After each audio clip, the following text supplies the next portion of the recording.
So yan, good morning. Ayan, papakita ko sa inyo yung tamang gawa ng sliding window na wala siyang alog, guys. Dapat sakto-sakto lang yung panel niya na hindi siya mag-aano sa kabilang tabi. So ipapakita ko sa inyo dito, guys. So ito, guys, yung ginawa pang sliding window na 798 series. So ayan, mayroon yung frame na 1x3 pero hindi ko muna nilagay. Ito yung binuo natin na jam muna. So ayan yung frame niya. Ayan. Ayan. So sabihin ko sa inyo kung ano yung magiging materialis ninyo dito pag hindi kasama yung hamba. So ito yung double head na 798 series, double jam, tapos ito yung double seal. Maganda yung double seal natin, guys, sa 798 series kasi makapal siya. So ayan, yan yung may butas ang gitna. Tapos ang maganda niya, may daanan ng tubig. So ayan, kinakat lang yan doon sa puncher doon. Meron tayong puncher doon. Tapos dito lang yan pinubutas. Yan, tigabila may butas. Yan yung daanan ng tubig. So ayan, ito, guys, yung double seal. Ayan, lock style, interlocker, dalawang lock style, dalawang interlocker, tapos 4 na top bottom. Yung top sa bottom sa magpapareho na yan. So ayan, ito yung sinasabi ko sa inyo, guys, na yung lapat ng sliding window na 798 series. So ayan, ilan na yung nabubuo ko dito.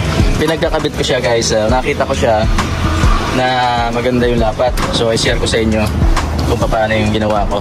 So ang ginawa ko dito, guys, ang bawas ko dito sa kabuuan, simula dito sa jam, para mag 0-0 yung ganito niya, hindi siya malog. Ayan, walang alog yan, guys.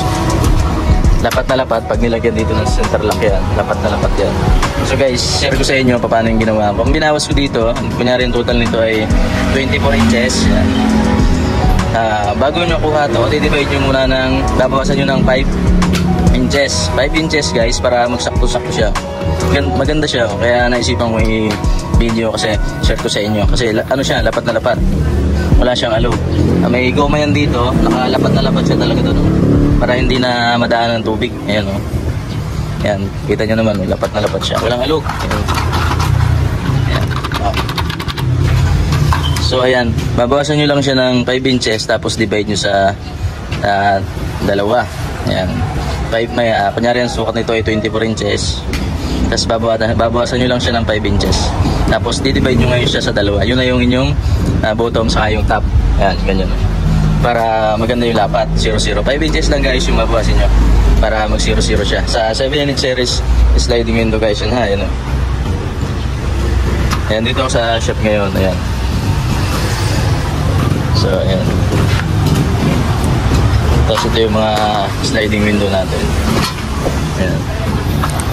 So ayan lang, sana nakatulong. Ayan, God bless.